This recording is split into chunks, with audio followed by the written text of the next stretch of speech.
7 macam perkara yang merusak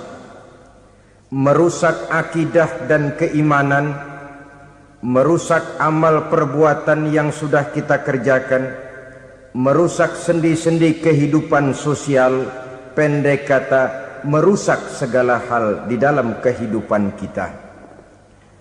Jauhilah olehmu 7 macam perkara yang merusak.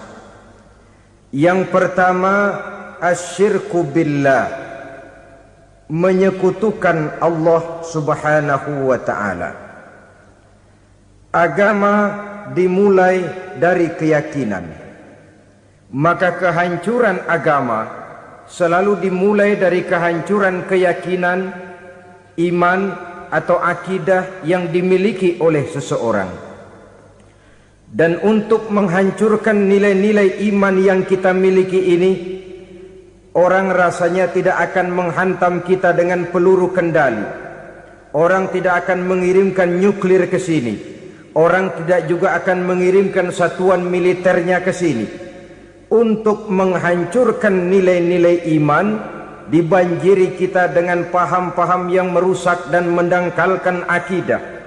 Baik ia bernama materialisme, baik ia bernama sekularisme, baik ia bernama banjirnya maksiat dan munkarat, baik ia bernama banjirnya peradaban dan kebudayaan yang menghancurkan moral daripada anak-anak kita, sedikit demi sedikit melenturkan dan melunturkan nilai-nilai keimanan kita, untuk kemudian pada waktunya nilai iman itu akan bertukar dan berganti menjadi nilai syirik kepada Allah subhanahu wa ta'ala. Atau pada sisi lain, menjadikan yang selain Allah sebagai tujuan akhir daripada kehidupan kita. Sedangkan kita sama-sama maklum bahwa di dalam pandangan agama Islam, dosa yang tidak berampun, dosa yang terbesar, termasuk dalam kategori bapak moyangnya dosa, tidak lain adalah syirik, yakni menyekutukan Allah subhanahu wa ta'ala. Pola penghancuran iman ini memang berstrategi. Ditawarkan kita kepada paham materialisme, paham kebendaan, di mana otak menempati urutan sebagai ranking pertama, Tuhan jatuh pada urutan kedua. Lalu menyusul kepada paham sekularisme, Allah dipisahkan dari seluruh kegiatan hidup ini, untuk pada gilirannya menjadikan yang selain Allah sebagai tujuan akhir daripada seluruh kegiatan hidup kita. Oleh karenanya, kewajiban menjaga nilai-nilai iman ini merupakan kewajiban yang mulia tetapi berat, tidak hanya untuk kita, tetapi juga bagaimana mewariskannya kepada anak-anak kita, generasi yang akan datang. Orang-orang tua bijaksana yang diceritakan di dalam Al-Quran, kalau sudah berpikir tentang anak-anaknya, pertanyaan yang paling mereka risaukan ialah, ma ta'buduna min ba'di. Anakku, kalau pada satu saat aku, ayahmu sudah tidak ada lagi di dunia ini, meninggalkan kamu semua, ma ta'buduna min ba'di, apa yang akan kamu sembah nak? Jikalau sekarang ayahmu masih mau ke masjid, masih mau melakukan rukuk dan sujud, masih beribadah menyembah Allah subhanahu wa ta'ala, kalau orang tuamu sudah tidak ada, ma ta'buduna min ba'di, masihkah engkau mau datang ke masjid? Masihkah engkau mau rukuk dan sujud? Masihkah engkau mau menyembah Allah subhanahu wa ta'ala? Pertanyaan ini yang dipikirkan oleh Nabi Yakub kepada putra-putranya. Pertanyaan ini yang diteruskan oleh Nabi Ibrahim kepada anak-anaknya. Pertanyaan ini yang diwariskan oleh generasi ulama'us salafus saleh kepada para generasi berikutnya. Bagaimana kita generasi sekarang? Kita orang-orang tua sekarang bukan berfikir ma ta'buduna min ba'di, malah yang kita fikirkan ma ta'kuluna min ba'di. Kalau bapak tidak ada nanti kamu makan apa nak? Perkara kamu nyembah apa? Urusan nomor 18. Yang penting kamu nanti hidup bisa makan, nak. Maka kita sibuk mewariskan harta kepada anak-anak kita. Kita sibuk mewariskan kebun dan tanah kepada anak-anak kita. Kita sibuk mewariskan pabrik kepada anak-anak kita, sementara kita lupa mewariskan intan yang paling mahal, mewariskan mutiara yang paling berharga, yaitu nilai iman kepada Allah Subhanahu wa ta'ala. Alangkah baiknya apabila warisan harta, warisan tanah dan kebun, warisan rumah dan pabrik didasari lebih dahulu dengan mewariskan nilai iman kepada Allah Subhanahu wa ta'ala. Sebagai orang-orang tua, kita boleh bersedih kalau anak kita tidak mengerti komputer. Kita boleh bersedih kalau anak kita tidak mengerti matematika. Kita boleh bersedih kalau anak kita tidak mengerti bahasa Inggris. Tapi sewajarnya lebih bersedihlah kita orang tua jikalau mempunyai anak yang tidak kenal Allah sebagai Tuhannya, yang kemudian tidak mau rukuk dan sujud kepada Allah Tuhannya. Itulah kemalangan yang paling malang bila kita meninggalkan generasi yang tidak bertauhid kepada Allah Subhanahu wa ta'ala. Betapapun anak kita tidak ngerti komputer, saudara, paling-paling kerugiannya cuma kerugian dunia. Masuk dia ke alam barzakh, munkar nakir tidak akan sempat tanya kau belajar komputer apa tidak. Kumpul dia di padang mahsyar, malaikat juga tidak akan tanya matematikamu nilainya berapa. Yang ditanya kau kenal Allah, kau rukuk dan sujud kepadanya, kau pernah datang ke masjid. Oleh karena itu sekali lagi, menjaga nilai iman tidak hanya untuk kita, tetapi juga mewariskannya kepada anak-anak kita, generasi yang akan datang. Sungguh kemalangan yang paling besar apabila kita meninggalkan anak-anak kita. Mereka kita tinggalkan lemah ekonominya, itu tidak baik. Mereka kita tinggalkan lemah otaknya, itu pun akan membuat mereka tertinggal oleh yang lain. Tapi yang paling celaka, jikalau kita tinggalkan mereka dalam kondisi lemah imannya, rapuh akidahnya, tidak baik dan tidak betul keyakinan hidupnya.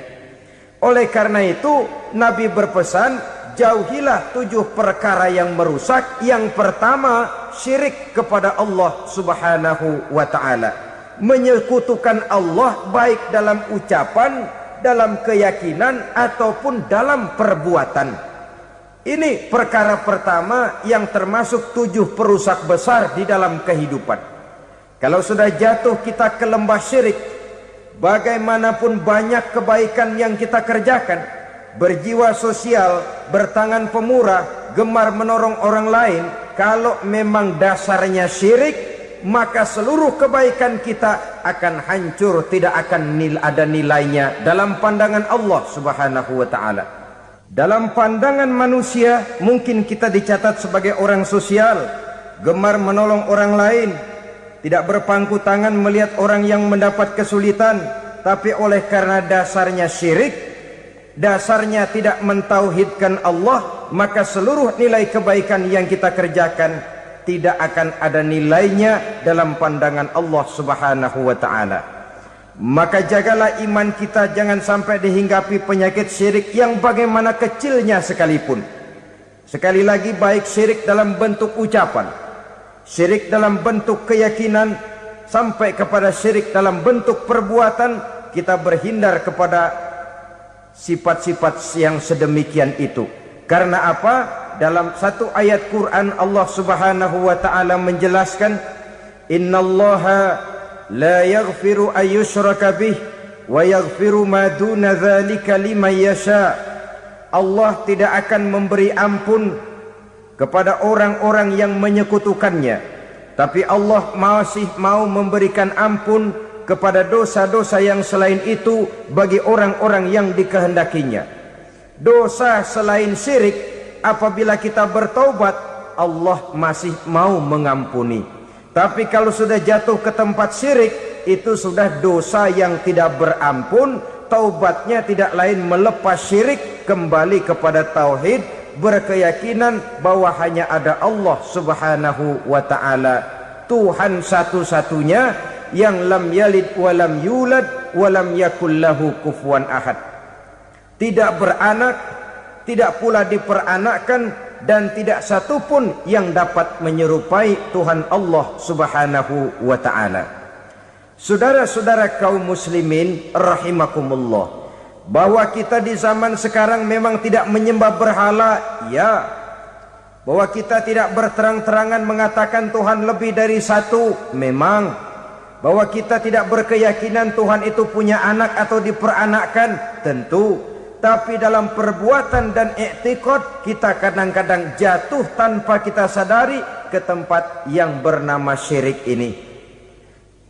Oleh karenanya, di zaman di mana teknologi makin canggih, di mana kemajuan pembangunan makin menjangkau berbagai aspek kehidupan, diperlukan keseimbangan antara kemajuan fisik material dengan kemajuan mental spiritual. Apabila tidak ada keseimbangan, yang terwujud tentulah kepincangan, yang diawali dengan pincangnya cara kita berpikir, sehingga pada akhirnya akan mengarah kepada pincangnya cara kita berbuat dan bertindak di dalam kehidupan kita. Oleh karena itu Nabi berpesan, jauhilah sifat syirik, karena syirik merupakan dosa yang teramat besar. Ini sifat merusak yang pertama. Yang kedua kata Nabi, wasihra, jauhilah sihir. Sihir ini juga termasuk perkara yang merusak kehidupan. Kita semua sama-sama maklum bahwa sihir sebenarnya bukan persoalan baru. Sejak sebelum datang Islam, sihir itu sudah ada. Di zaman Yunani kuno, sihir ada. Di zaman Mesir kuno, di zaman Cina kuno, dan yang lain-lain yang serba kuno, sihir itu sudah ada. Bahkan para nabi pun, para rasul yang diutus oleh Allah Subhanahu wa ta'ala, senantiasa berhadapan dengan ahli-ahli sihir untuk menguji kebenaran dari misi yang mereka bawa. Sihir adalah perbuatan di luar kebiasaan yang bisa dikerjakan oleh ahlinya dengan bantuan jin atau setan. Hukum mempelajari sihir adalah haram, mengamalkannya lebih haram lagi. Sebab itu saudara-saudara, sihir merupakan perbuatan merusak yang harus kita jauhi. Ciri-ciri daripada perbuatan sihir, pertama, ia mengandung tipuan, bayangan khayal. Di zaman Nabi Musa misalnya, orang melihat tambang-tambang itu seperti ular. Nabi Musa melayangkan tongkatnya menjadi ular-ular besar yang memakan ular-ular kecil ciptaan tukang-tukang sihir Fir'aun tadi. Lalu sihir bisa terjadi dengan bantuan jin kafir atau setan. Kemudian ciri yang ketiga, sifatnya halus dan tersembunyi. Taruh kata ada seorang ahli sihir yang mempergunakan ayat-ayat Quran sebagai jompa-jampe, sebagai baca-bacaan, itu cuma sekedar kedok. Tujuannya tidak lain menjadikan agama sebagai ketok untuk membenarkan cara yang dimurkai oleh Allah Subhanahu wa ta'ala. Satu hadis yang diriwayatkan oleh Imam Bazar dan Tabrani, Nabi berpesan, laisa minna man tatayyara lahu au takahhana au tukuhhina lahu au sahira lahu. Tidak termasuk ke dalam golonganku, kata Nabi. Tidak termasuk umatku. Siapa mereka? Man tatayyara lahu, orang yang bertatoyur. Apa tatoyur itu? Dari kalimat toyaro, artinya terbang. Toir biasa diartikan dengan burung. Tatoyaro percaya kepada suara-suara burung. Man tatayyara lahu, mempercayai, meyakini dengan benar-benar kepada suara beburungan. Kan suka ada itu, nah bunyi burung tuh, maling liwat. Maling liwat. Burung bunyi, maling liwat. Itu termasuk tatoyaro lahu, percaya kepada suara burung. Kan aneh kalau suara orang nggak dipercaya, suara burung malah dipercaya. Ada ustadz ceramah, kiai ngaji, nggak mau didengerin, burung dengerin bener. Nah, suaranya dari sebelah mana? Belah kulon. Nah, itu tandanya ano. Habis dihitung-hitung. Itu termasuk tatoyaro lahu. Au takahana, atau bertenung, au tukuhina, atau minta ditenungkan, au sahirolahu, atau melakukan perbuatan sihir, atau minta disihirkan. Laisa minna, tidak termasuk ke dalam golonganku, kata Nabi. Sehingga dengan demikian saudara-saudara, menghadapi sihir dengan sihir sekalipun termasuk perbuatan yang tidak diajarkan oleh agama. Kita kan mempelajari sihir untuk jaga diri, tidak apa-apa. Yang dilarang mengamalkannya, dilarang juga mempelajarinya. Sebab orang kalau sudah mengetahui, biasanya lalu terangsang untuk mencoba. Kalau percobaannya berhasil, biasanya terangsang untuk coba lagi dan coba lagi. Pada akhirnya ketagihan, lalu beralih menjadi profesi, apalagi itu nanti bisa mendatangkan hasil uang. Saudara-saudara kaum muslimin rahimakumullah, kita manusia makhluk nyata. Kita hidup di alam nyata, terikat oleh sunnatullah, causality. Oleh karenanya, bagi kita keyakinan yang penuh, keikhlasan di dalam bertuhankan Allah, penyerahan diri sepenuhnya hanya kepadanya, itu sudah merupakan obat penangkal yang sangat ampuh agar kita tidak terkena penyakit-penyakit yang dibuat oleh setan dan para pembantunya.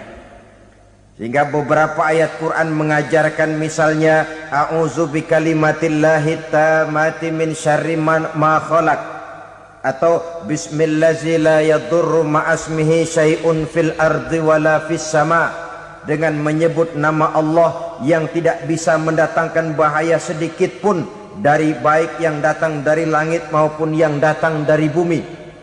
Jiwa yang kosong dari keyakinan yang penuh kepada Allah, jiwa yang penuh was-was dan ragu-ragu, itu yang mudah terserang oleh penyakit-penyakit yang dikerjakan oleh para tukang-tukang sihir, yaitu oleh setan dan seluruh para pembantunya. Kemudian hadis kedua yang diriwayatkan oleh Imam Ibnu Hibban, Nabi bersabda, la yadkhulul jannata mudminu khamrin wala mu'minu bisihrin wala qati'u rahmin.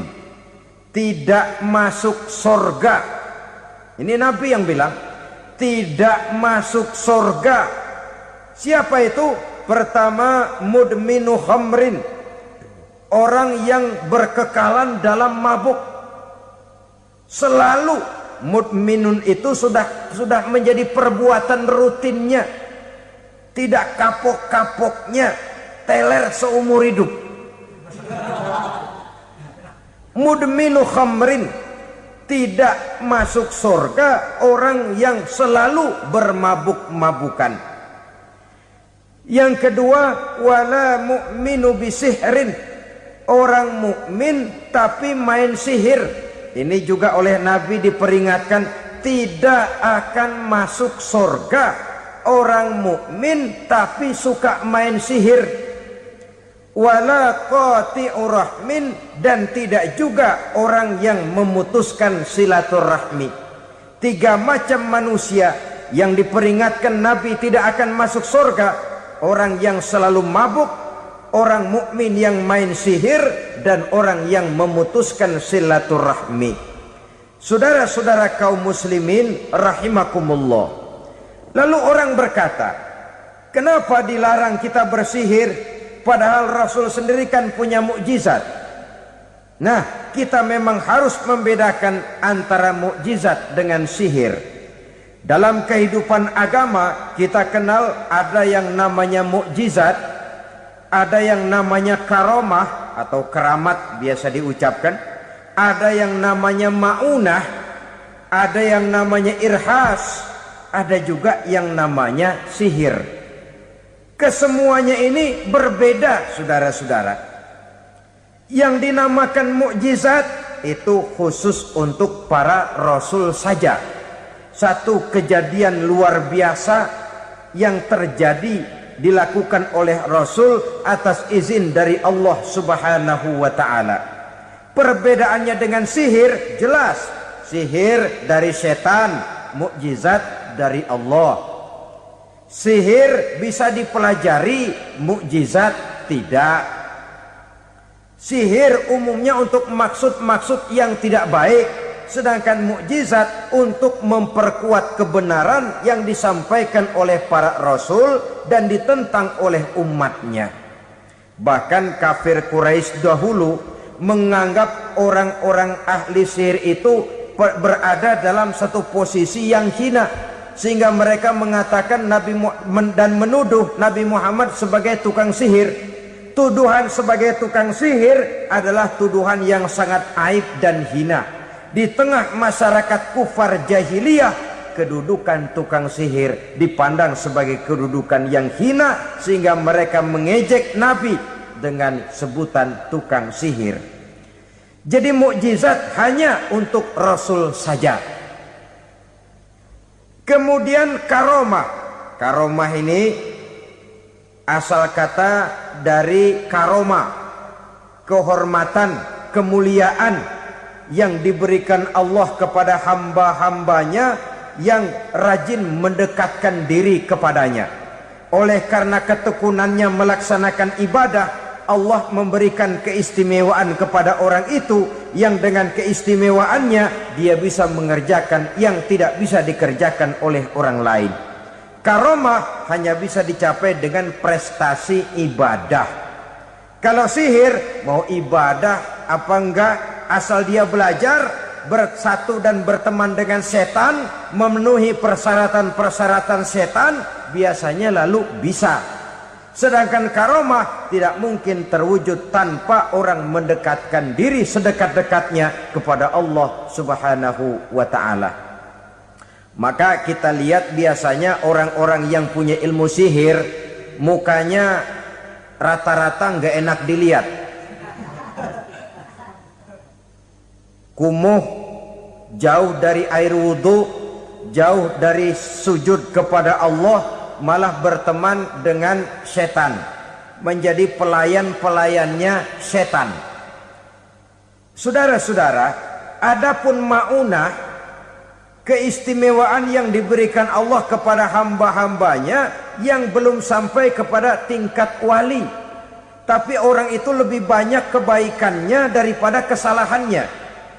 Umpamanya, saudara jalan bertiga di pinggir jalan, saudara ada pada posisi di tengah, lalu bertiga ini ketabrak mobil. Menurut perhitungan saudara mati lebih dahulu, tapi terjadi hal yang aneh, dua teman saudara mati, saudara malah cuma luka dan lecet sedikit saja. Apa itu? Kalau kita lebih banyak kebaikannya daripada kesalahannya, itu yang dinamakan maunah, pertolongan yang diberikan Allah kepada hamba-hambanya yang lebih banyak kebaikannya daripada kesalahannya. Sedangkan yang dinamakan irhas, kejadian luar biasa pada diri seseorang pada waktu dia masih kecil, yang menunjukkan tanda-tanda keistimewaannya. Itu umumnya pada para nabi pada usia kecilnya sudah ada irhas, tanda-tanda istimewa. Jelas baik mukjizat, karomah, maunah maupun irhas berbeda dengan sihir. Sihir ini jelas saja merupakan bantuan dan persekutuan antara manusia dengan setan. Padahal setan, kata Allah dalam Al-Quran, innahu lakum aduwwum mubin, sesungguhnya setan bagi kamu adalah musuh yang sangat jelas. Saudara-saudara kaum muslimin rahimakumullah, di zaman sekarang dalam menghadapi beban kehidupan yang makin pelik, menghadapi stres yang tidak kunjung selesai, menghadapi persoalan-persoalan yang teramat berat, orang sering mencari jalan keluar kepada hal-hal yang menurut pendapatnya bisa meringankan beban moralnya itu. Pergilah dia mencari sesuatu yang dapat meringankan bebannya. Dan tidak jarang yang jatuh ke pangkuan tukang-tukang tenung, ke pangkuan tukang-tukang sihir, yang mereka itu oleh Quran dijelaskan kadzabal munajjimun walau sodaku. Tukang-tukang tenung, tukang-tukang sihir, mereka itu bohong walaupun benar. Maksudnya bohong walaupun benar artinya kalau yang mereka kerjakan benar itu sih kebenaran. Benar dengan kebenaran itu lain. Kebenaran, kebetulan bisa, tapi tidak untuk selalu. Apalagi kalau itu sudah membahayakan kehidupan orang lain. Jadi oleh karena itu Nabi berpesan jauhilah daripada sihir. Kalau sudah jauhilah dari sihir artinya ya jauhilah daripada mempelajarinya, jauhilah daripada bergaul dengan orang-orang yang ahli di bidang itu, karena dari pergaulan segalanya bisa menular. Baiklah saudara, ini yang kedua. Yang ketiga pesan Nabi, wa qatlan nafsil lati harramallahu illa bil haq. Membunuh orang lain dengan cara yang tidak benar. Membunuh orang yang diharamkan oleh Allah Subhanahu wa taala untuk melakukannya kecuali dengan alasan yang benar. Kita tahu Islam adalah agama damai. Sesuai dengan namanya, ia tidak dikembangkan dengan pedang dan kekerasan. Ia dikembangkan dengan keteladanan dan tuntunan moral. Oleh karena Islam bukan agama kekerasan, Islam pun tidak mementingkan dan mengajarkan kekerasan kecuali dengan alasan yang benar dan bisa dipertanggungjawabkan. Membunuh dengan sengaja, menghilangkan nyawa orang lain tanpa alasan yang bisa dibenarkan adalah merupakan dosa besar dan satu di antara 7 perkara yang bisa mendatangkan kerusakan dalam kehidupan dan yang hendaknya harus kita jauhi. Saudara-saudara kaum muslimin rahimakumullah, beberapa waktu yang lalu di sebuah kota kecil yang indah bernama New Auckland. Saudara tahu New Auckland? Itu dari Gunung Kidul masih ngidul lagi. Pernah diadakan satu seminar yang membicarakan bagaimana menyelamatkan masyarakat manusia dari bahaya Perang Dunia Ketiga. Diperkirakan kalau terjadi Perang Dunia Ketiga, manusia tidak akan tersisa. Sebab apa? Pada waktu itu cadangan nuklir yang dimiliki oleh bersama Amerika dan Rusia konon sudah sanggup memusnahkan 6 miliar manusia pada saat jumlah manusia baru 5 miliar. Jadi kelebihan nuklir dunia ini. Kalau terjadi Perang Dunia Ketiga, sulit manusia untuk tersisa. Maka dibahaslah di dalam seminar itu, wah, supaya tidak terjadi Perang Dunia Ketiga, maka perlombaan membuat senjata-senjata canggih, alat-alat pembunuh modern harus segera dibatasi. Dibahas, tidak mungkin kita membatasi perlombaan membuat senjata. Kenapa? Makin maju ilmu dan teknologi, makin canggih senjata yang ditemukan. Atom sudah meningkat menjadi nuklir, nuklir sudah meningkat menjadi neutron, dan kita tahu bom yang bernama neutron ini bom yang cukup membunuh tanpa perlu merusak. Artinya kalau dia diledakkan di kota kita ini, bangunan utuh, jembatan tidak ambruk, rumah-rumah tetap berdiri, tapi semua yang bernama hidup mati. Itu katanya lebih sopan dari bom atom. Sebab kalau si atom ini sudah membunuh, merusak pula. Neutron cukup membunuh saja tanpa perlu merusak. Jadi majunya senjata-senjata teknologi sebagai akibat yang logis dari kemajuan ilmu pengetahuan ini tidak bisa kita batasi. Dan memang sebenarnya yang bahaya bukan senjatanya, tapi manusia yang mengendalikan senjata itu.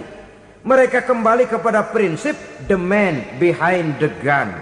Bukan senjatanya yang bahaya, tapi manusia yang mengendalikan senjata itu yang bahaya. Walaupun senjatanya modern, katakanlah model M16 umpamanya, kalau yang mengendalikannya orang beriman, insya Allah aman. Tapi biar megang cuma senapan angin, kalau yang megang orang brutal, ngeri kita deket-deket. Apalagi kalau memang bukan ahlinya menggunakan senjata, bisa ngeker kaki kena jidat.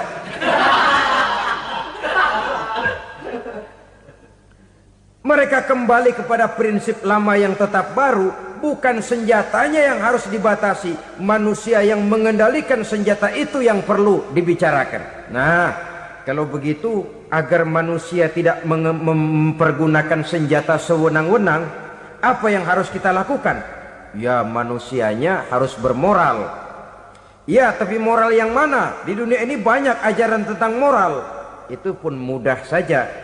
Di sini kan kita undang saja ahli dari berbagai agama untuk membicarakan konsep perdamaian menurut agamanya masing-masing. Baik, setuju itu, setuju. Maka tampillah para ahli agama, mereka kembali kepada prinsip moral daripada konsep yang terkandung di dalam ajaran agama untuk menegakkan perdamaian. Mula-mula naiklah ahli dari agama Hindu, dibacakan konsep perdamaian menurut ajaran agama Hindu, bahwa untuk damai manusia harus meninggalkan nafsu keduniaannya, menempuh samsara dan sebagainya untuk mencapai nirwana, menjauhi kemegahan dan kemewahan dunia. Ini lalu dibahas, rasanya juga tidak mungkin ini. Kemudian dari agama Nasrani, bahwa untuk damai manusia harus menciptakan sifat kasih sayang. Kalau ditampar pipi kiri, berikan pipi yang kanan. Kalau diberikan selendang, berikan baju. Nanti orang kasihan, lalu dia tidak akan nampar lagi. Ketika ini dibahas, ternyata rasanya pun tidak mungkin bisa diterima. Karena apa? Di zaman sekarang orang ditampar pipi kiri, dikasih pipi kanan. Bukan kasihan, gemes. Damai belum tentu, bonyok udah jelas. Lalu ketika dibacakan konsep perdamaian menurut Quran, di mana disampaikan ayat wa jazaa'u sayyi'atin sayyi'atun misluha faman afa wa aslaha fa ajruhu 'ala Allah. Balasan terhadap satu kejahatan adalah kejahatan yang seimbang. Tetapi barang siapa yang memberi maaf dan mencari jalan damai, itulah yang terbaik dan akan mendapat pahala dari Allah Subhanahu wa ta'ala.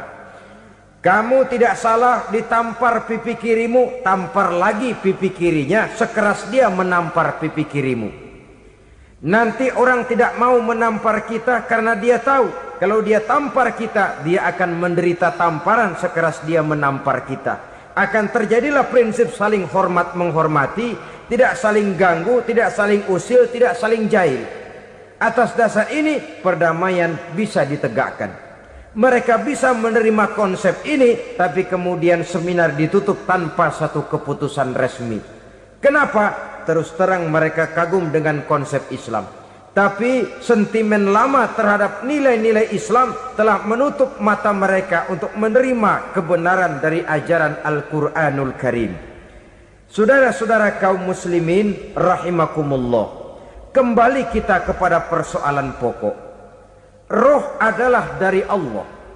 Dia akan kembali kepada Allah, milik mutlak dari Allah. Tidak pantas kita merampasnya dari orang lain. Tidak wajar kita menghilangkannya tanpa alasan yang dibenarkan oleh agama. Di zaman sekarang akibat persaingan hidup yang makin tajam, lapangan kerja yang makin sulit, tensi ekonomi yang makin tinggi, atau karena nilai moral yang makin rendah, atau juga karena rapuhnya pegangan orang kepada agama, nyawa rasanya sudah sedemikian murahnya. Berbagai kasus membuat berdiri bulu roma kita. Ada mayit, ada manusia dipotong 6, dicincang macam kambing. Ada yang dipotong 5, ada yang dipotong 13, dikardusin, dibuang ke tempat sampah. Inna lillahi wa inna ilaihi raji'un. Gejala apa ini? Kanibalisme. Manusia sudah demikian sadisnya, manusia sudah sedemikian buasnya, sehingga sesama manusia diperlakukan seperti hewan. Padahal hewan sendiri belum pernah macan makan macan, bagaimanapun buasnya macan. Belum pernah serigala memakan serigala, bagaimanapun brutalnya serigala. Tetapi manusia makan manusia di zaman sekarang kadang jadi kenyataan dalam kehidupan kita. Kadang persoalannya remeh saja. Soal uang 200 perak, pisau bicara, nyawa melayang. Soal rokok sebatang, celurit bicara, nyawa melayang. Soal-soal yang sama sekali tidak prinsip, begitu mudah kita menghilangkan nyawa orang lain. Padahal Nabi pernah memperingatkan, apabila dua orang muslim sudah berkelahi dan berbunuh-bunuhan, al-qatil wal maktul finnar, yang membunuh dan yang terbunuh dua-duanya neraka. Sahabat heran, ya Rasul, kalau yang terbunuh, kalau yang membunuh masuk neraka itu sih wajar, tapi yang terbunuh kenapa neraka juga? Beliau menjawab, dua-duanya sudah punya niat untuk saling membunuh. Niatnya itu yang diponten. Yang terbunuh cuman lagi apes aja, keduluan dia. Umpama tidak terbunuh, pasti dia yang akan membunuh. Oleh karenanya al-qatil wal maktul, yang membunuh dan yang dibunuh finnar, dua-duanya masuk ke dalam neraka. Islam menghormati kehidupan, tidak hanya terbatas kepada sesama muslim. Orang-orang yang berlainan agama pun yang mau hidup berukun, damai, berdampingan dengan umat Islam, jiwa mereka, darah mereka dilindungi oleh nilai-nilai Islam yang disebut dengan kafir zimmi ini. Mengganggu mereka sama saja dengan mengganggu aku, kata Nabi. Jadi oleh karena itu, sayangilah sesama. Kehidupan adalah anugerah Allah, bukan wewenang kita untuk mencabutnya dari orang lain, bukan wewenang kita untuk merampas dan menghilangkannya dari orang lain. Apa yang tidak enak terjadi pada diri kita, begitu pula lah apabila terjadi pada diri orang lain. Sehingga Nabi mengatakan, la yu'minu ahadukum hatta yuhibba li akhihi ma yuhibbu li nafsihi. Belum dikatakan beriman seseorang kamu apabila dia belum mencintai saudaranya seperti ia mencintai dirinya sendiri. Apa yang enak dirasakan oleh orang lain, enak juga dirasakan oleh dia. Mengukur orang lain dengan diri sendiri. Kalau orang lain tanpa salah saya fitnah, kalau saya tanpa salah difitnah orang, enak apa enggak? Enggak, orang lain juga begitu. Kalau orang lain tanpa salah saya tempeleng kepalanya, enak apa tidak? Tidak. Orang lain juga begitu. Yang tidak enak terjadi pada diri kita, tentu tidak enak juga kalau terjadi pada orang lain. Mengukur orang lain dengan diri sendiri, sehingga tidak timbul sifat egois, tidak menari di atas bangkai orang lain, tidak mendirikan kebahagiaan di atas untayan air mata orang lain. Sehingga dengan demikian saudara-saudara, dia bisa menghormati kehidupan, menghormati orang lain sebagaimana dia ingin dihormati. Inilah perbuatan ketiga yang merusak, membunuh orang lain dengan yang diharamkan Allah tanpa alasan yang benar. Yang ketiga. Kemudian yang keempat, perbuatan merusak wa aklar riba, makan riba. Hidup adalah tolong menolong. Bahasa kerennya take and give katanya. Saling memberi dan saling menerima. Nabi mengajarkan man kuraba kurbatan min kurabid dunya karaballahu lahu kurbatan min kurabi yaumal qiyamah. Wallahu fi aunil abdi madamal abdu fi auni akhihi. Siapa yang meringankan beban dari beban-beban yang dirita seseorang di dalam kehidupan dunia, Allah akan meringankan bebannya daripada beban-beban yang harus dipikulnya di hari kiamat nanti. Wallahu fi aunil abdi madamal abdu fi auni akhihi. Allah senantiasa akan menolong seorang hamba selama hamba itu masih mau menolong saudaranya. Allah selalu akan menolong seorang hamba selama hamba itu masih mau menolong saudaranya. Apabila kita sudah berpangku tangan terhadap kesulitan orang lain, biasanya pun pada saat kita mendapat kesulitan, kita akan sulit juga memperoleh pertolongan. Nah, riba alias renten, kedoknya adalah menolong orang, tapi sama juga bulu buntutnya dilepas, palanya dicekek. Menolong orang pada akhirnya menjadi beban bagi seseorang, dan memang mencari orang-orang yang berada dalam posisi kesulitan. Biasanya di daerah-daerah di mana musim paceklik, jadi lapangan kerja sulit, sedangkan urusan perut tidak bisa ditunda. Akhirnya orang terjebak ke dalam rentenir, ke dalam riba, ke dalam renten. Bunga berbunga, sehingga satu saat jumlah bunganya bisa lebih besar dari jumlah pinjaman pokoknya. Kemudian kalau juga ternyata tidak bisa dibayar, rumah jadi taruhan. Memang rumah satu-satunya, begitu rumah ditarik mulain camping. Bukankah pada akhirnya akan mewariskan kesengsaraan? Oleh karena itu, kepada kita berusahalah jangan berhubungan dengan rentenir, jangan makan renten dan riba. Kepada mereka yang melaksanakan riba, walaupun mendatangkan keuntungan materi, tapi percayalah, harta yang didapat dengan jalan riba tidak akan membawa keberkahan. Manakala tidak membawa keberkahan, dia tidak akan mendatangkan ketenangan di dalam kehidupan kita. Oleh karenanya, memakan harta riba termasuk perbuatan yang merusak sendi-sendi kehidupan sosial, merusak kehidupan orang lain, merusak kehidupan masyarakat, tetangga, pergaulan, dan sebagainya. Yang kelima, wa akla malil yatim, memakan harta anak yatim dengan cara yang zalim. Nih, memang lezat. Anak yatim itu nggak tahu urusan apa-apa. Kita diamanahkan untuk mengurusinya. Kadang-kadang dibentuklah panitia penyantunan yatim piatu. Yatimnya mah tetap kelaparan, panitianya yang pada gendut.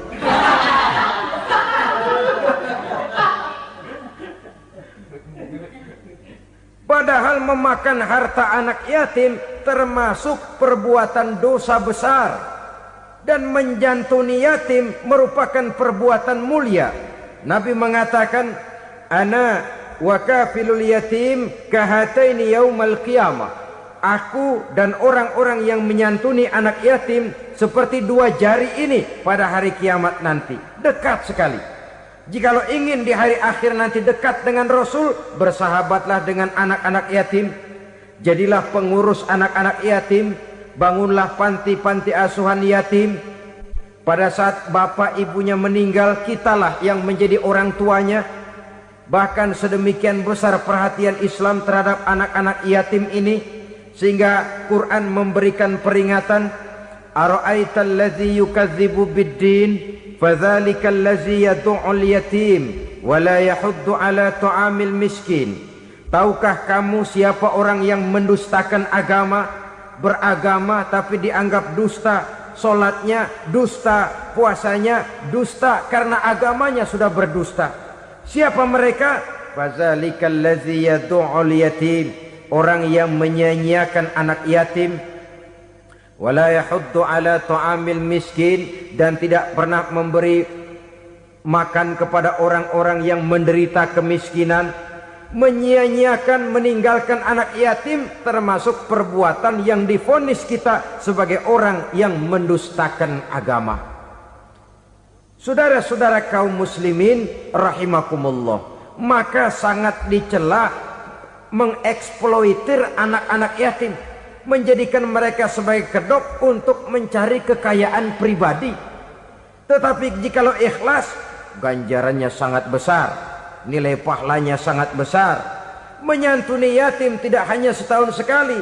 Kalau Muharram pakai istilah lebaran yatim, dibentuklah panitia, diberilah beras, uang 4-5 ribu rupiah, alhamdulillah. Tapi jangan lupa, si yatim tidak hidup cuma satu hari. Dia tidak hidup cuma di bulan Muharram saja, dia hidup 12 bulan dalam setahun. Sebagaimana anak-anak yang lain, dia juga berhak punya masa depan. Dia juga berhak menikmati bangku sekolah. Dia berhak mengenyam arti dan makna pendidikan. Dia berhak membekali diri dengan ilmu dan pengetahuan, seperti halnya anak-anak yang lain. Maka kita yang diberikan keluasan oleh Allah, ingatlah itu, bersahabatlah dengan anak-anak yatim, santuni mereka. Perkara setahun sekali di bulan Muharram, alhamdulillah, itu bagus, bin Thayyib alias baik. Tapi tentu dan tentu sekali lagi, si yatim tidak hanya hidup di bulan Muharram. Dia hidup 12 bulan dalam setahun, 24 jam dan di dalam sehari. Oleh karenanya, menyia-nyiakan mereka pada saat posisi kita memang mampu akan memojokkan kita dalam satu posisi di mana kita dianggap sebagai orang yang mendustakan agama, memakan harta anak yatim dengan cara yang zolim. Bapaknya udah meninggal, kebunnya lebar, anaknya dikelecehin. Nah, dah kamu gak usah pusing, nanti saya yang ngurus. Akhirnya bukan ngurus, nguras. Si yatim mungkin tidak tahu bahwa dia disia-siakan, haknya diambil, miliknya dizolimi.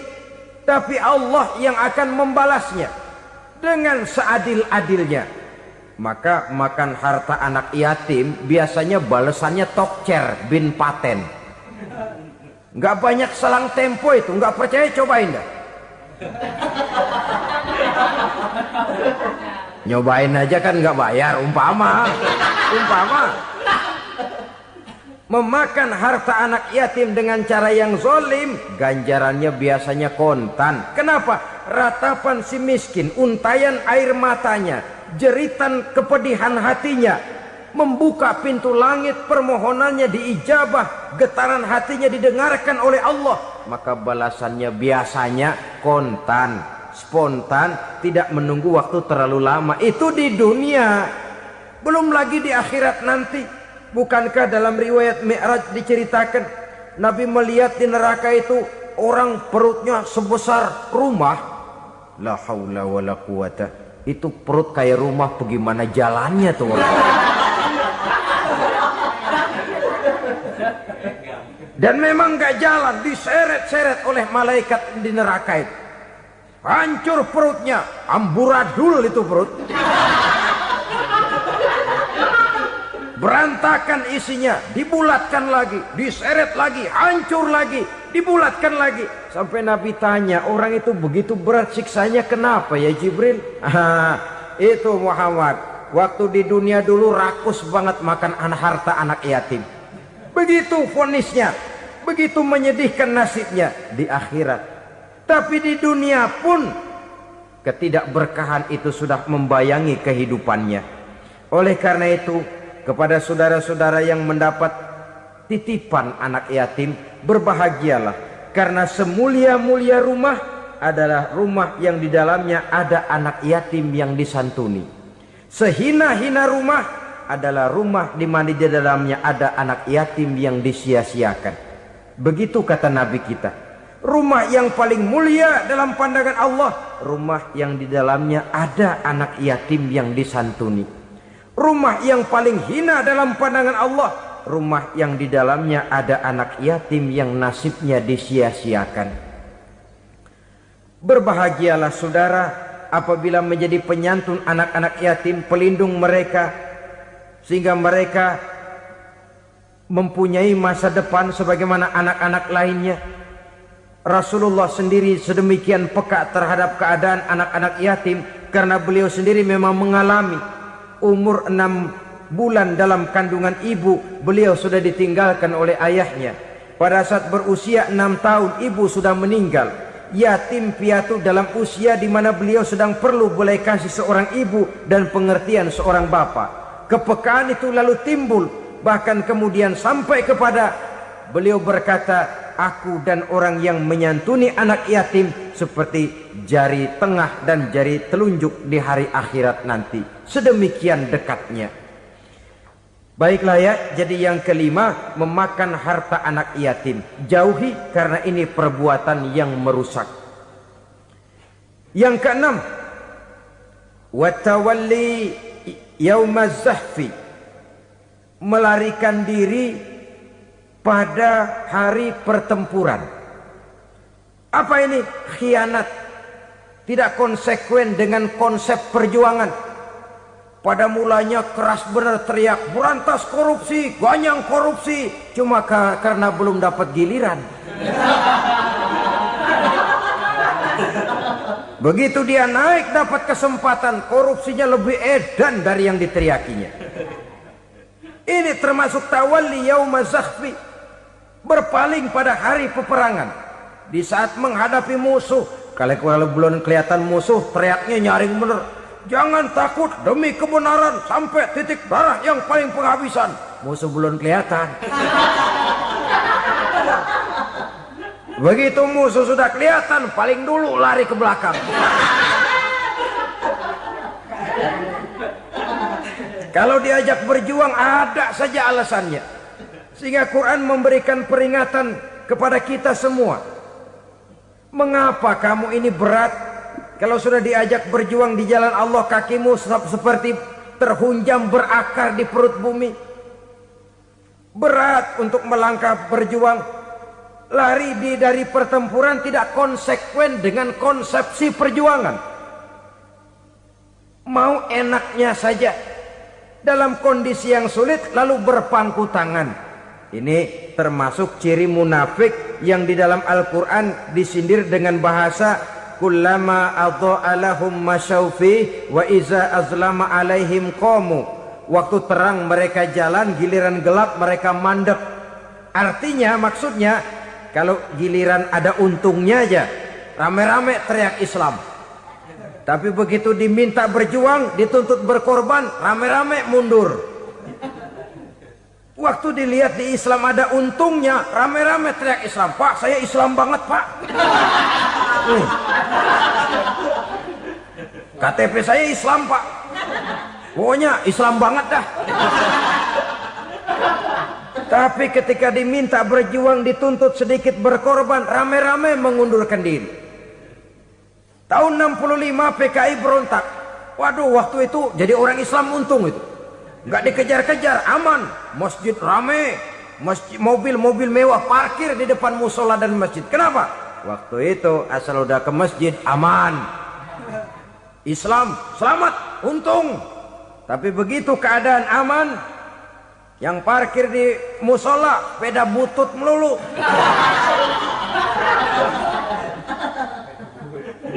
Waktu terang mereka jalan, waktu gelap mereka berhenti. Dikala di Islam ada untungnya, baru wah Islam bagus, Islam hebat. Tapi waktu dilihat ada kerugian, jangan bawa-bawa Islam dah. Jangan bicara soal Islam, ini kan bukan soal agama. Bukan soal agama. La haula wa la quwata illa billah. Beragama kita ambil talfik fiddin, mengambil yang enteng-enteng saja dalam urusan beragama ini. Tidak konsekuen kita dengan Islam kita. Seolah kita mau memilih mana yang terasa cocok sama selera kita, kita teriak Islam. Beratan aja dikit, rame-rame berpaling. Itu termasuk tawalli yaumaz zahfi. Para pengkhianat, mental-mental hipokrit yang tidak mau konsekuen menghadapi segala bahaya. itu termasuk perbuatan yang merusak. Kenapa? Kalau cuma dia saja yang lari, mungkin tidak jadi soal. Tapi larinya ini akan mempengaruhi orang lain. Nah, pengaruhnya itu yang dicegah. Sebab kalau satu sudah mulai lari, yang lain mulai ngelirik. Ketika yang dilirik kemudian tidak ada reaksi, dia akan ikut lari. Artinya apa? Seorang muslim harus konsekuen dengan konsep perjuangannya, dengan keyakinan keagamaannya, dan tidak memilih yang enak-enak saja di dalam kehidupan beragama. Lari dari pertempuran, bermental khianat, mengkhianati agama, merupakan satu di antara sifat yang merusak. Terakhir saudara, wa qazfal muhsanatil ghafilatil mu'minat, menuduh perempuan baik-baik yang tidak tahu menau tentang tuduhan yang dituduhkan kepadanya, menuduh perempuan mukmin yang baik-baik yang tidak tahu menau tentang tuduhan yang dilakukan kepadanya. Fitnah lebih bahaya daripada pembunuhan. Orang yang tidak salah bisa hancur namanya, orang yang berniat baik bisa ambruk perjuangannya oleh karena fitnah. Sehingga dikatakan al-fitnatu asyaddu minal qatli. Fitnah lebih bahaya daripada pembunuhan. Maka memfitnah ini termasuk satu dosa di antara 7 hal merusak yang harus kita jauhi semampu kita, semampu-mampunya. Mengupayakan sebisa-bisanya jangan sampai terjebak ke dalam hal yang demikian. Nah, saudara-saudara, inilah saja pertemuan kali ini. Mudah-mudahan ada manfaatnya. Semoga Allah memberikan kekuatan zahir dan batin kepada kita untuk bisa menjauhi 7 perkara yang merusak ini. Selalu berusaha menyimpan sesuatu yang bisa membawa manfaat, baik untuk dirinya, untuk anak cucunya, maupun untuk keluarganya, untuk masa kini dan masa depannya. Kadang simpanan itu berbentuk uang, kadang berupa tanah, lain saat berbentuk pabrik, dan lain sebagainya. Sementara masa depan yang paling pasti adalah akhirat. Jika untuk masa depan dunia kita rela memeras keringat, membanting tulang, pergi pagi dan pulang petang, menyimpan uang, menyimpan tanah, menyimpan pabrik, pernahkah kita merenung jika satu saat kiamat datang, kita dibangkitkan dari kubur masing-masing, berdiri di padang mahsyar untuk mempertanggungjawabkan seluruh kegiatan hidup kita di dunia ini, lalu kita akan menuju ke alam akhirat. Sudahkah kita mempunyai simpanan untuk akhirat kita? Pada pertemuan kali ini saya ingin menyampaikan sebuah hadis di mana Rasulullah sallallahu alaihi wasallam bersabda, arba'un min kanzil jannah. Simpanan sorga ada 4 macam. Yang pertama, ikhfa'us sadaqah, menyembunyikan sedekah. Saudara-saudara kaum muslimin, sebagaimana yang kita maklum bahwa Allah Subhanahu wa taala melebihkan sebagian rezeki dari kita terhadap yang lain. Ada yang kaya, ada yang setengah kaya, ada yang miskin, ada yang setengah miskin, dan selanjutnya. Ada yang gajinya kecil tapi penghasilannya gede. Ada yang penghasilannya gede tapi nggak punya gaji. Ada juga yang memang gajinya gede dan penghasilannya gede. Kelebihan rezeki merupakan sunnatullah dan tidak harus membuat kita merasa lebih dari yang lain.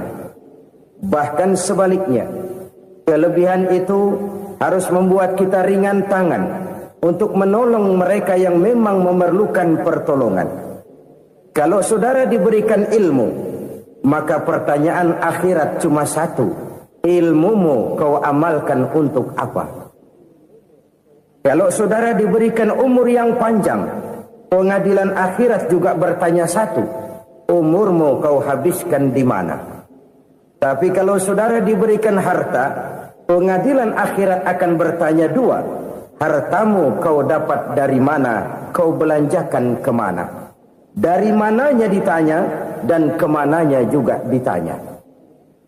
Oleh karena kita akan dimintakan pertanggungan jawab, maka amanah yang bernama harta ini harus kita gunakan dengan sebaik-baiknya. Ada penggunaan yang merupakan kewajiban, itu zakat namanya. Ada penggunaan yang sewaktu-waktu, itu infak namanya. Ada yang lebih sewaktu-waktu lagi, dan itu sedekah namanya. Zakat dia terikat oleh haul dan nisab, oleh putaran batas waktu dan ukuran dari harta itu sendiri. Sedangkan infak terikat oleh situasi dan kondisi perekonomian seseorang. Sedangkan sedekah tidak terikat dengan apapun. Dalam kondisi seperti apapun kita bisa melakukan sedekah dengan yang terkecil sekalipun. Sampai-sampai Rasulullah sallallahu alaihi wasallam mengajarkan, la tahqiranna minal ma'rufi syai'an walau an talqa akhaka biwajhin talik. Atau ada hadis, tabassumuka fi wajhi akhika laka sedekah. Senyumanmu kepada temanmu adalah sedekah. Jadi untuk melakukan sedekah tidak harus dalam berbentuk uang. Dengan ilmu kita bisa sedekah. Dengan tenaga kita bisa bersedekah, dengan pikiran kita bisa bersedekah, bahkan senyum kepada teman itu pun sedekah. Jadi kalau sedekah dengan uang memang belum punya uang, nyengir aja banyakin. Itu asal pada tempatnya, jangan lalu ketemu tiang listrik cengengesan. Tentu tidak pada tempatnya dan tidak wajar. Nah, sedekah yang paling dicintai Allah adalah sedekah yang disembunyikan. Artinya jauh dari sifat riya. Kan kadang-kadang ada orang sedekah itu disebutkan namanya. Apa tidak bagus? Kalau memang niatnya ikhlas, ya bagus-bagus saja. Untuk memberikan sugesti kepada yang lain. Di Fulan bin Fulan nyumbang sekian, diumumkan. Boleh kalau niatnya untuk memberikan rangsangan kepada yang lain supaya dia menyumbang lebih besar dari orang tadi. Tapi kalau itu mendatangkan riya, maka sedekah yang paling dicintai Allah adalah sedekah yang disembunyikan. Tangan kiri saja tidak tahu apa yang diberikan oleh tangan kanan. Sedekah yang dilakukan dengan ikhlas akan merupakan perbendaharaan surga. Tersembunyi dari pandangan orang lain, tidak seorang pun tahu. Karena memang sikap yang baik adalah melupakan kebaikan dan mengingat kesalahan. Itu salah satu ciri orang bahagia. Orang yang selalu mengingat kesalahannya dan berusaha melupakan segala kebaikannya. Kalau dia akan berada kebaikan, dia tidak bisa ikut, dia merasa rugi karena dia merasa belum pernah berbuat baik. Tapi kalau akan melakukan kesalahan baru, dia ingat kesalahan yang sudah-sudah, sehingga terhalang baginya untuk melakukan satu kesalahan baru. Demikianlah saudara-saudara, bahwa Allah melebihkan rizki sebagian kita dari yang lain, agar terjadi tolong-menolong dalam kehidupan ini. Jadi kesenjangan yang nature, kesenjangan yang alami, itu sunnatullah. Ada yang kaya, ada yang miskin, ada yang kelas menengah. Nah, kenapa lalu sekarang kita berusaha mengentaskan kemiskinan?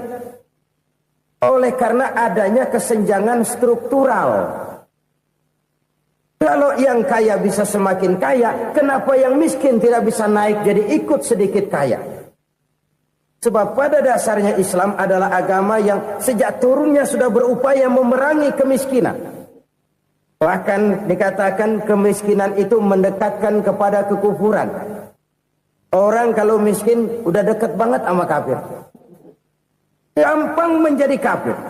Berapa banyak saudara-saudara kita yang oleh karena soal perut, oleh karena soal materi, terpaksa meninggalkan dan menanggalkan akidahnya. Menjual petunjuk yang diberikan Allah dengan kesenangan dunia yang cuma sebentar ini. Na'udzubillah, thumma na'udzubillah. Jadi makin kita sembunyikan satu sedekah, semakin banyak perbendaharaan kita di surga.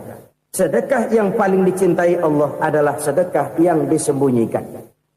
Malahan ada seorang sufi, dia punya kebiasaan kalau pergi sholat Jumat dia bawa uang, itu uang dia taruh di bawah tikar masjid.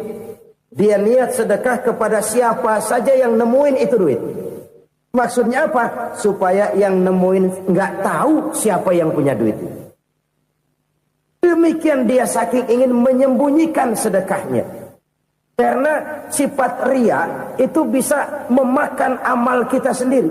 Riya itu termasuk menyebut-nyebut kebaikan kita. Orang yang suka nepuk dada, sedikit-sedikit ngitungnya kalau nggak gua.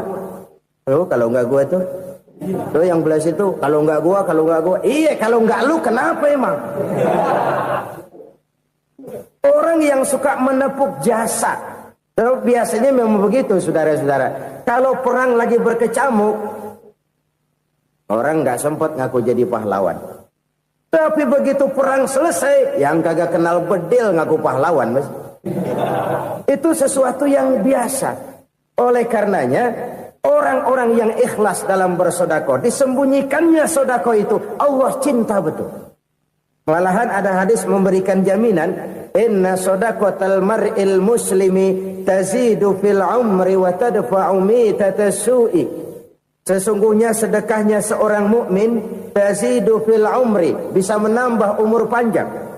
Wa tadfa'u mitatas su'i, dan menyelamatkan manusia dari mati secara su'ul khatimah. Jadi siapa yang kepengen panjang umur, banyaklah sedekah. Yang bosan hidup, pelit terus.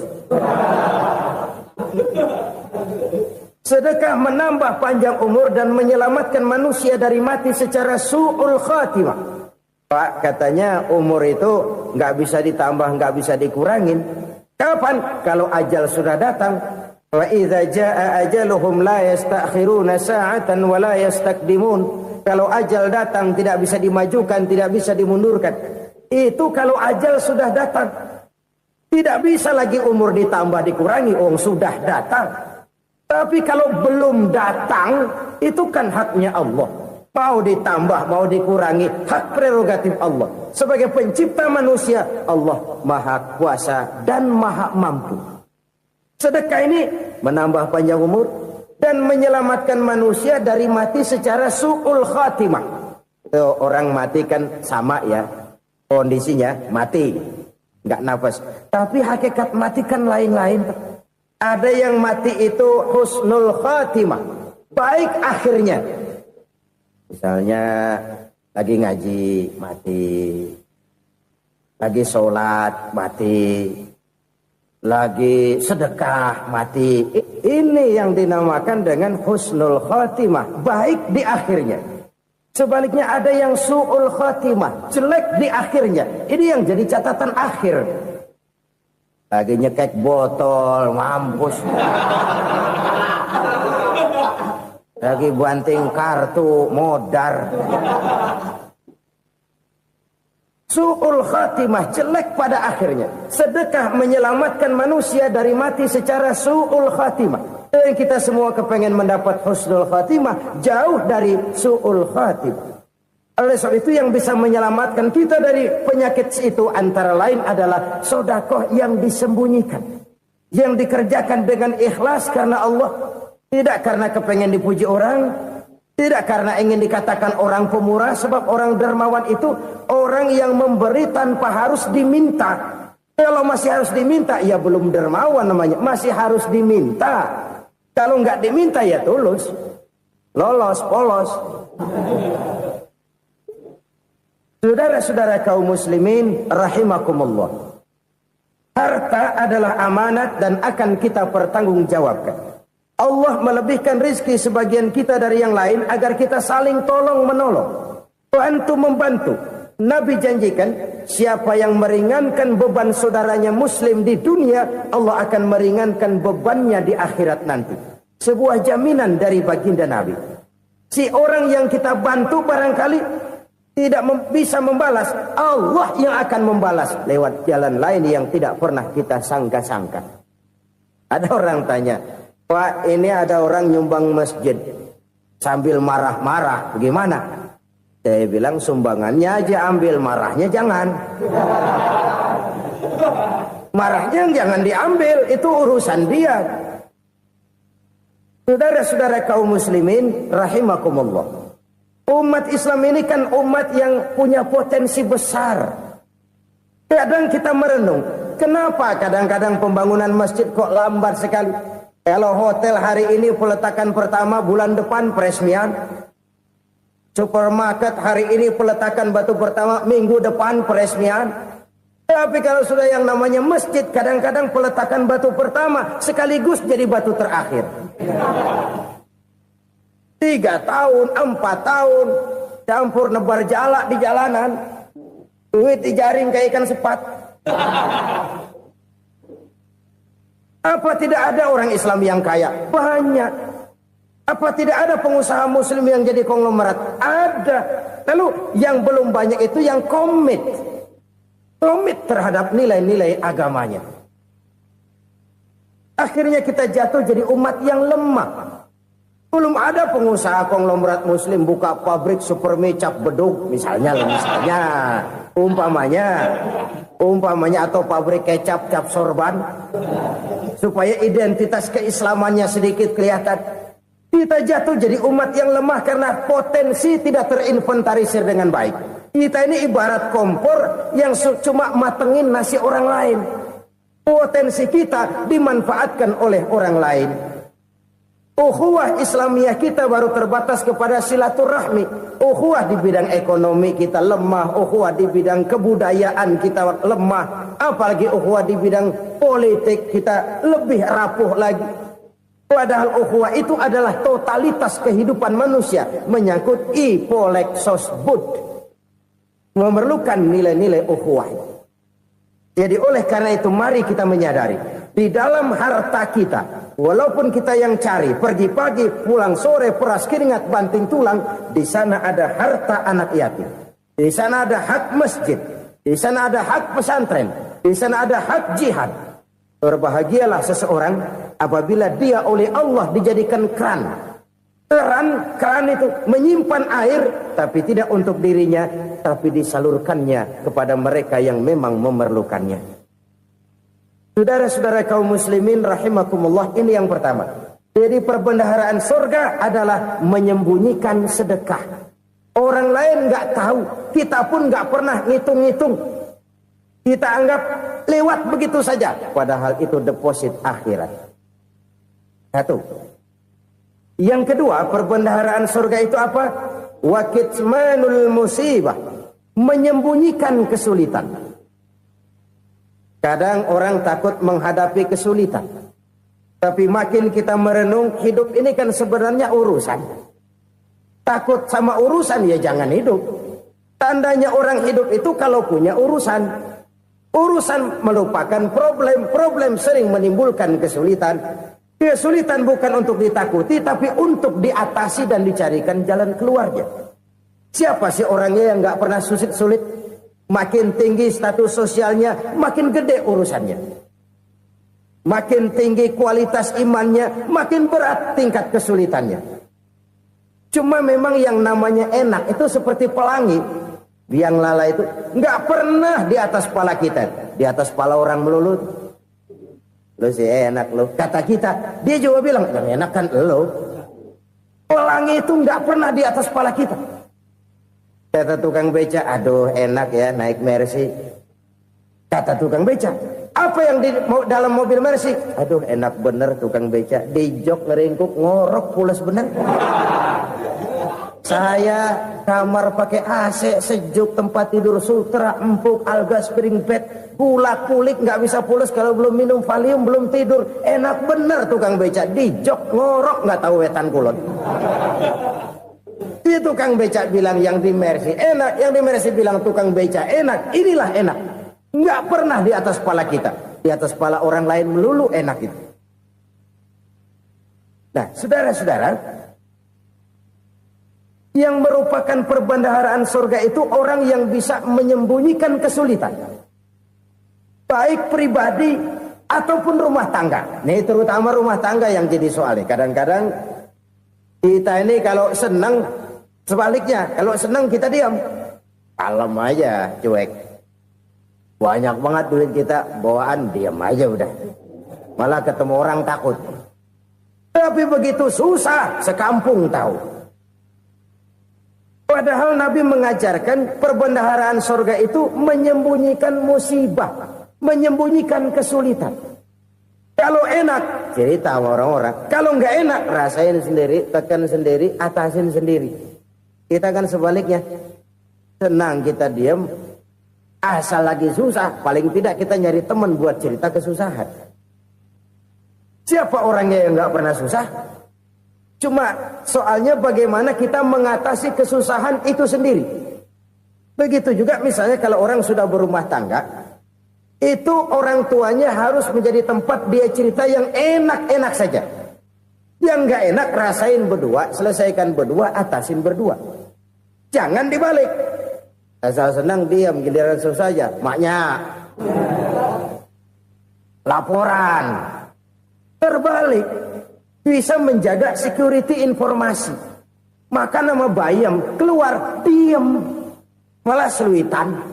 Enak amat lo makan daging ayam. Security informasi. Saudara-saudara kaum muslimin rahimakumullah. Ujian yang terberat itu yang pernah diberikan kepada para nabi, para rasul, para aulia, para ulama. Makin tinggi keimanan, makin berat bentuk kesulitan. Ayo saya kemukakan satu contoh saja. Ada seorang nabi yang kaya, nabi kaya, namanya Nabi Ayub. Iblis kalau orang begini kan keki, ibadahnya rajin, kaya. Nih yang kayak begini susah digodain. Kalau ibadahnya rajin, miskin, kali bisa disogok. Sini imannya mantap, ibadahnya rajin, kaya, nabi lagi. Tapi namanya iblis, nggak kurang akal. Laporan, Tuhan, kenapa Les? Ya ini bahasa saya, bahasa Qurannya sih nggak gitu. Itu hambamu yang namanya Ayub, dia rajin ibadah cuma karena dikasih kaya aja. Coba kasih miskin dia, berhenti dia sembahyang. Ah, kamu bisa aja. Saya tahu Ayub itu hambaku yang ikhlas. Saya buktiin Tuhan, silahkan. Dibuktiinlah, iblis turun ke alamin. Yang mula-mula dia lakukan, dia rusak sawah ladang Nabi Ayub. Dia binasakan binatang ternak Nabi Ayub. Sehingga dalam waktu singkat, jatuhlah Nabi Ayub dari orang paling kaya jadi orang paling miskin. Beliau masih ibadah di mihrab dalam masjid. Datang iblis. Saudara Ayub, ya, lagi ngapain? Ibadah. Nyembah Allah, nyembah Allah. Oh, percuma. Kenapa? Tuhan yang ente sembah nih, dia udah bikin miskin ente. Sawah ladang ente hancur lebur, binatang ternak binasa. Sekarang ente jadi orang paling miskin. Ngapain nyembah Tuhan kayak begitu? Tekor. Udah berhenti dah ibadah, berhenti ibadah. Ini iblis sama Tuhan laporannya lain, yang dikerjakan kepada Nabi Ayub juga lain. Benar begitu iblis kata Nabi Ayub? Iya. Sawah ladang saya habis, buras. Binatang ternak saya binasa, binasa. Saya miskin, bangpak. Apa jawab Nabi Ayub? Bukan innalillahi, ini hebat. Alhamdulillahillazi a'tani wa akhza minni. Segala puji bagi Allah yang telah memberikan harta kepada saya dan sekarang mengambilnya lagi. Alhamdulillah. Allah yang ngasih, Allah yang ambil. Itu mah urusan Allah. Iblis cuman ibadah jalan terus, sujud lagi Nabi Ayub. Iblis seleher gondok banget. Dasar Nabi nggak mempan dia apa-apain. Miskin malah alhamdulillah. Allah yang ngasih, Allah yang ambil. Jadi kalau kita tidak komit, kita tidak terikat kepada kaya, miskin, senang, susah, apa yang bisa bikin kita susah? Jadikan kekayaan, kemiskinan, jadikan senang, susah sebagai anak buah yang bisa kita atur. Jangan kekayaan ngatur kita, jangan kemiskinan ngatur kita. Kita yang harus mengatur mereka. Senang, susah, kaya, miskin, bahagia, sengsara, jadikan itu anak buah yang bisa kita atur. Kalau sekarang kita kaya, lain saat boleh jadi kita miskin, semiskin-miskinnya. Allah yang ngasih, Allah yang ngambil. Tenaga mana yang bisa menghalangi? Ibadah jalan terus. Iblis makin gondok. Dasar Nabi loh. Akhirnya apa? Nabi Ayub dikerjain, diberikan penyakit. Demikian fatal penyakitnya. Bayangin, udah miskin sakit. Masya Allah. Miskin sakit. Sakitnya nggak lama, kira-kira 16 tahun. Istrinya 3, 2 mental minta ceraiin. Ngerawatin laki bengek begini. Senang belum tentu, susah udah pasti nih. Cerai aja, cerai dah. Cerai. Tinggal satu Siti Rahmah yang setia menemani beliau. Sesetia-setianya hati perempuan. Satu saat Siti Rahmah bilang, "Bang, iya, abang kan Nabi, Bang. Lalu, namanya Nabi kan doanya jarang meleset, Bang. Maksud kamu minta kenapa sih sama Tuhan biar abang sembuh baik dah, Bang?" Siti Rahmah, iya. Saya sakit berapa tahun sih dah? 16 tahun, Bang. Sebelum ini saya sehat berapa tahun? Ya kira-kira 60 tahun, Bang. Nah, coba ente banding-bandingin, Rahmah. Saya dikasih sehat 60 tahun. Dikasih sakit 16 tahun. Sudah nggak sabar mau doa kepada Allah minta sembuh. Saya malu kepada Allah. Diuji dengan yang luar biasa seperti ini, tidak mengganggu stabilitas kehambaannya. Dia tetap menghamba kepada Allah Subhanahu wa ta'ala. Saudara-saudara kaum muslimin rahimakumullah. Kunci menghadapi kesulitan itu apa? Allah jelaskan dalam satu ayat, wa basyiris sabirin alladzina iza asabathum musibah qalu inna lillahi wa inna ilaihi raji'un. Gembirakan orang-orang yang sabar. Siapa mereka itu? Yang apabila mendapat musibah mereka kembali kepada keyakinan dasar. Segalanya dari Allah dan segalanya akan kembali kepada Allah. Ini konsepsi dasar dari sikap muslim dalam menghadapi berbagai kesulitan. Segalanya dari Allah, segalanya akan kembali kepada Allah. Kalau ini sudah kondisi dasarnya, maka kita akan lapang menghadapi kenyataan bagaimanapun pahitnya. Apakah itu namanya miskin? Apakah itu namanya sakit? Bahkan maut sekalipun. Segalanya dari Allah, segalanya akan kembali kepada Allah. Ini sikap hidup, bukan sekedar ucapan. Kita kadang-kadang menjadikannya sebagai ucapan. Mulutnya sehingga berhenti, innalillahi wa inna ilaihi raji'un, tapi nangisnya terus gerung-gerungan. Bukan itu, ini kesadaran moral. Kalau segalanya dari Allah, segalanya kembali kepada Allah, kan sebenarnya cuma nunggu giliran. Hari ini saya nyembayangin dia, entah hari apa saya disembayangin orang. Hari ini saya antar dia ke kubur, entah hari apa orang nganterin saya ke kubur. Hari ini saya tahlilkan dia, entah nanti kapan orang tahlilkan saya. Segalanya dari Allah, segalanya akan kembali juga kepada Allah. Oleh sebab itu saudara-saudara, kesulitan bukan untuk ditakuti. Kesulitan justru untuk diatasi, dicarikan jalan keluarnya. Dan tidak ada orang yang tidak pernah mendapat kesulitan. Tidak ada. Semakin tinggi status sosial, semakin tinggi kualitas keimanan, semakin besar juga tingkat kesulitan. Hanya saja bagaimana cara kita mengatasinya. Dan Al-Quran menyatakan, innama al-usri yusra. Di balik kesulitan itu pasti ada kemudahan. Roda itu berputar. Karena itu Rasulullah sallallahu alaihi wasallam mengingatkan kepada kita, ta'arraf ila Allah fir raha ya'rifka fis syiddah. Ingatlah kepada Allah di waktu kamu senang, supaya Allah ingat kepada kamu di waktu kamu susah.